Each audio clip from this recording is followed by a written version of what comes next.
കൊച്ചിയുടെ പുലർക്കാലം. ഒരു വശത്ത് അറബിക്കടലിന്റെ ശാന്തമായ സാന്നിധ്യം, മറുവശത്ത് നഗരത്തിന്റെ തിരക്കിലേക്ക് നീങ്ങുന്ന ജീവിതങ്ങൾ. മീരയും ഭർത്താവ് ജയകൃഷ്ണനും എല്ലാ ദിവസവും ഈ കാഴ്ചകളിലൂടെയാണ് ഓഫീസിലേക്ക് യാത്ര ചെയ്തിരുന്നത്. അവരുടെ വെള്ള ഇന്നോവ നഗരത്തിന്റെ ട്രാഫിക് ബ്ലോക്കിൽ പതിവുപോലെ തങ്ങിനിന്നു. ദൈവമേ, ഈ ട്രാഫിക്, ഇന്ന് ഓഫീസിലെത്താൻ പറ്റുമോ എന്തോ? ജയകൃഷ്ണൻ ചെറുതായി അക്ഷമനായി. മീര പുഞ്ചിരിയോടെ അയാളുടെ കൈകളിൽ തലോടി. എല്ലാ ദിവസവും ഇങ്ങനെയല്ലേ ജയ? സാരമില്ല, കുറച്ചു സമയം കൂടുതൽ ഇരിക്കാമെന്ന് വിചാരിച്ചാൽ മതി.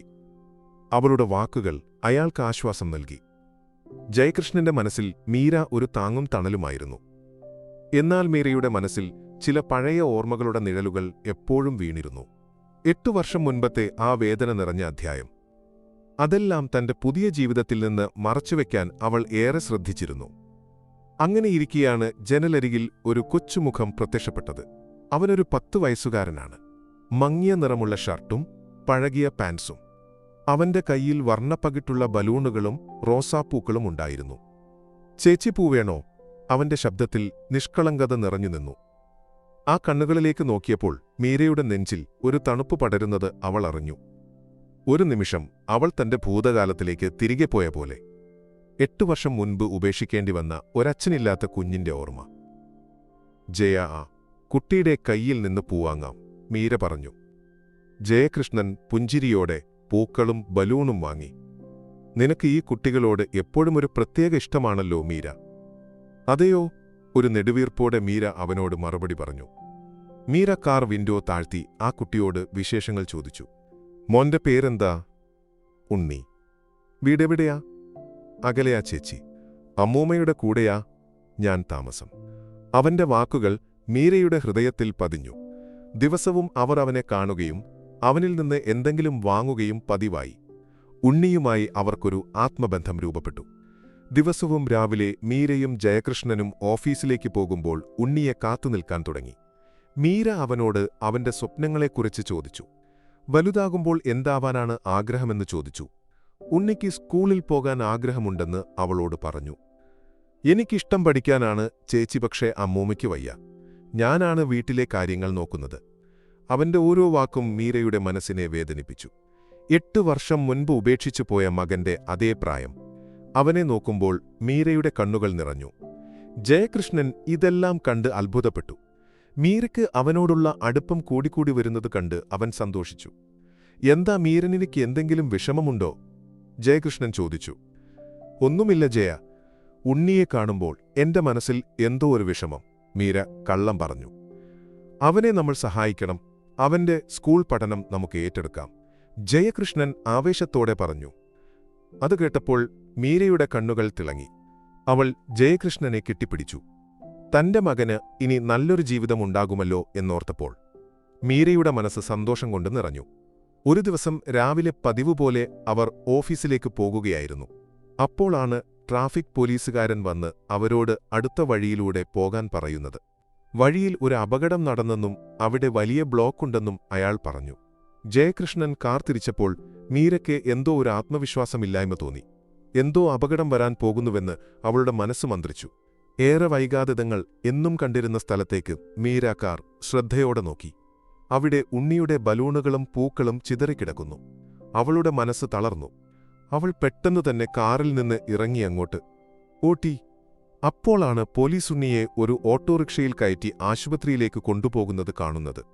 മീരയും ജയകൃഷ്ണനും ഉണ്ണിയെ പിന്തുടർന്ന് ആശുപത്രിയിലെത്തി. ഉണ്ണിയെ എമർജൻസി റൂമിലേക്ക് മാറ്റി.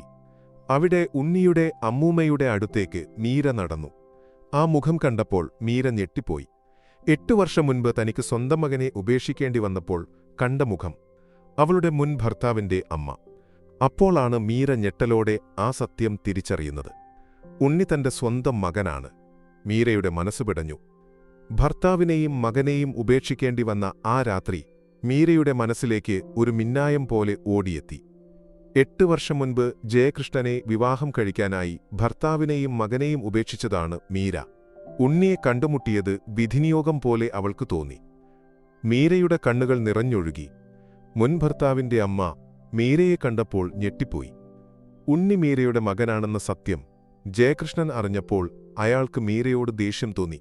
മീരയുടെ ഭൂതകാലം തന്നിൽ നിന്ന് മറച്ചുവെച്ചതിൽ അയാൾക്ക് വേദന തോന്നി. നീ എന്നെ വഞ്ചിക്കുകയായിരുന്നു മീര. നീ എന്നെയും നിന്റെ മകനെയും വഞ്ചിക്കുകയായിരുന്നു. ഇത്രയും പറഞ്ഞ് ജയകൃഷ്ണൻ മീരയെ തനിച്ചാക്കിപ്പോയി. ജയകൃഷ്ണൻ പോയപ്പോൾ മീരയുടെ ലോകം തകർന്നതുപോലെ അവൾക്ക് തോന്നി. ഉണ്ണി ആശുപത്രിയിൽ അപകടാവസ്ഥയിൽ കഴിയുന്നു. ജയകൃഷ്ണൻ തന്നെ ഒറ്റപ്പെടുത്തിപ്പോയിരിക്കുന്നു. ഈ രണ്ട് ദുഃഖങ്ങളും മീരയെ വല്ലാതെ തളർത്തി. ആ ദിവസം മീര ഉണ്ണിയുടെ അരികിൽ തന്നെയിരുന്നു. അവളുടെ അമ്മ ഉണ്ണിയുടെ ആരോഗ്യത്തെക്കുറിച്ച് ചോദിച്ചപ്പോൾ മീരയ്ക്ക് അത്ഭുതം തോന്നി. തന്റെ അമ്മയ്ക്ക് ഉണ്ണിയെ ഇഷ്ടമായിരിക്കുന്നു. ദിവസങ്ങൾ കടന്നുപോയി. ഉണ്ണിയുടെ ആരോഗ്യനിലയിൽ പുരോഗതി വന്നു. ഈ സമയം ജയകൃഷ്ണൻ തന്റെ വീട്ടിൽ ഒരു കാര്യവും അറിയാതെയിരിക്കുകയായിരുന്നു.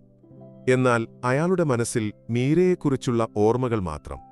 മീരയുടെ നിഷ്കളങ്കമായ ചിരിസ്നേഹം, അവനോടുള്ള കരുതൽ, ഇതെല്ലാം അയാളുടെ മനസ്സിൽ നിറഞ്ഞുനിന്നു. തന്നെ വഞ്ചിച്ച മീരയെ വെറുക്കാൻ അയാൾ ശ്രമിച്ചു. പക്ഷേ അവൾ ചെയ്തത് തെറ്റാണെന്ന് അയാൾക്ക് തോന്നിയില്ല. അവൾക്ക് തന്റെ ഭൂതകാലം ഒരു നോവായിരിക്കും. ആ നോവിൽ നിന്ന് രക്ഷപ്പെടാനായിരിക്കാം അവൾ തന്നെ മറച്ചുവെച്ചത്. അവളെ പൂർണ്ണമായി മനസ്സിലാക്കിയ ജയകൃഷ്ണൻ അവളെ തന്റെ ജീവിതത്തിലേക്ക് തിരികെ വിളിക്കണമെന്ന് തീരുമാനിച്ചു. ആശുപത്രിയിൽ നിന്ന് ഉണ്ണിയെ ഡിസ്ചാർജ് ചെയ്ത ദിവസം മീരയുടെ അമ്മ അവളെ വീട്ടിലേക്ക് കൂട്ടിക്കൊണ്ടുപോവുകയായിരുന്നു. അപ്പോൾ കാറിൽ നിന്നും ജയകൃഷ്ണനും അവന്റെ അമ്മയും സഹോദരിയും ഇറങ്ങിവന്നു. മീര എന്നോട് ക്ഷമിക്കണം, ഞാനെല്ലാം മനസ്സിലാക്കി, ജയകൃഷ്ണൻ പറഞ്ഞു. നമ്മുടെ രണ്ടു കുട്ടികൾക്കും ഉണ്ണിക്ക് കൂടി നമ്മൾ പുതിയൊരു ജീവിതം നൽകണം. മീരയുടെ കണ്ണുകൾ നിറഞ്ഞു. ജയകൃഷ്ണൻ അവളെ കെട്ടിപ്പിടിച്ചു. ഉണ്ണിയെയും അവന്റെ അമ്മൂമ്മയെയും കൂട്ടി ജയകൃഷ്ണനും കുടുംബവും മീരയെയും ഉണ്ണിയെയും സ്വന്തം വീട്ടിലേക്ക് കൂട്ടിക്കൊണ്ടുപോയി. ഒരുപാട് വേദനകളും ദുരന്തങ്ങളും മറികടന്ന് അവർ പുതിയ ജീവിതം ആരംഭിച്ചു. അങ്ങനെ മീരയും ജയകൃഷ്ണനും അവരുടെ രണ്ടു കുട്ടികളും ഉണ്ണിയും അവന്റെ മുത്തശ്ശിയും അടങ്ങുന്ന ഒരു വലിയ കുടുംബം സന്തോഷത്തോടെ ഒരുമിച്ച് ജീവിച്ചു.